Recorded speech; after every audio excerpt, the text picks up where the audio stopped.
రవీంద్ర జడేజా ఇప్పుడు ఈ పేరు క్రికెట్ ప్రపంచంలో మారుమోగిపోతుంది. అంతర్జాతీయ క్రికెట్లో అడుగుపెట్టిన 16 ఏళ్లకు జడేజాకు ఈ స్థాయిలో పేరు రావటం బహుశా ఇదే మొదటిసారి కావచ్చు.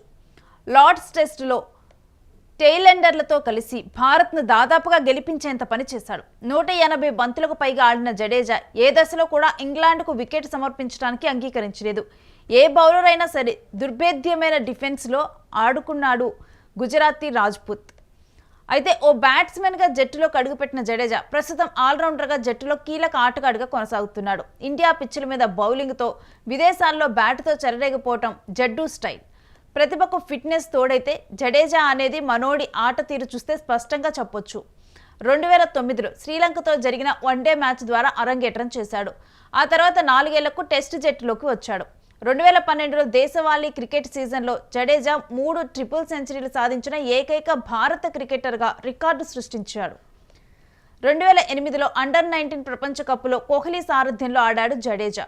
ఆ తర్వాత కొంతకాలానికే 2008, 2009 రంజీ ట్రోఫీలో 42 వికెట్లు 739 పరుగులతో సెలెక్టర్ల దృష్టిని ఆకర్షించి మహేంద్ర సింగ్ ధోని సారథ్యంలో జట్టులోకి అడుగుపెట్టిన జడేజా ఆ తరువాత క్రమంలో తనలో ఉన్న ప్రతిభకు సానపెట్టాడు.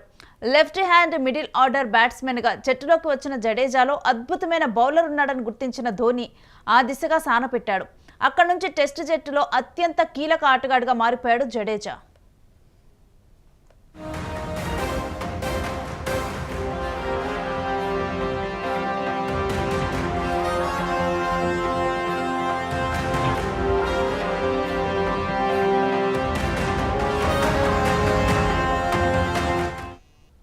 స్వదేశంలో టెస్ట్ సిరీస్ అంటే చాలు అశ్విన్, జడేజా స్పిన్ ద్వయాన్ని ఎదుర్కోవటమే ప్రత్యర్థులకు సవాల్గా ఉండేది. ఎలాంటి పిచ్ అయినా సరే తన స్పిన్ మాయాజాలంతో జడేజా భారత్కు అద్భుతమైన విజయాలు అందించాడు. దాదాపుగా ప్రతి మ్యాచ్లో జడేజా జట్టు కోసం విలువైన పరుగులు చేయటం లేదంటే కీలక వికెట్లు తీయటం అనేది సాధారణంగా మారిపోయింది. ఫీల్డింగ్లో కూడా యువరాజ్, మహమ్మద్ కైఫ్లను మరిపించేలా చెలరేగిపోయాడు జడ్డు. మైదానంలో ఎన్నో అద్భుతమైన రన్అట్లు కూడా చేశాడు. గాయాలు కూడా లేకపోవడం జడేజాకు మరింత కలిసి వచ్చింది. సాధారణంగా స్పిన్ ఆల్రౌండర్ అనగానే పెద్దగా గుర్తింపు ఉండదు. జడేజా విషయంలో కూడా అదే జరిగింది. గత ఏడాది T20 ప్రపంచ కప్ గెలవటంతో పొట్టి ఫార్మెట్కి గుడ్ బై చెప్పేశాడు. ఇక విదేశాల్లో మంచి ట్రాక్ రికార్డు ఉండే జడేజా ఎన్నో సందర్భాల్లో తన బ్యాటింగ్తో జట్టును ఆదుకున్నాడు. ప్రస్తుతం జరుగుతున్న ఇంగ్లాండ్ సిరీస్లో కూడా వరుసగా 4 అర్ధ సెంచరీలు సాధించాడు. ఇంగ్లాండ్లో స్పిన్కు అంతగా అనుకూల వాతావరణం ఉండదు.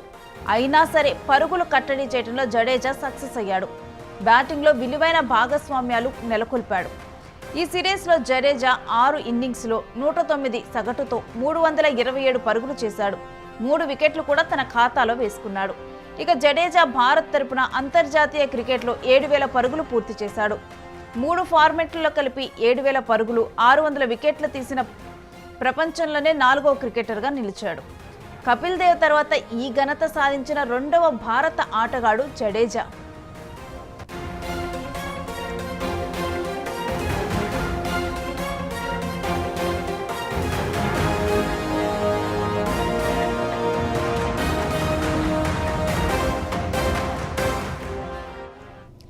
ఈ జాబితాలో షకీబ్ అల్ హసన్, షాన్ పొల్లాక్ కూడా ఉన్నారు.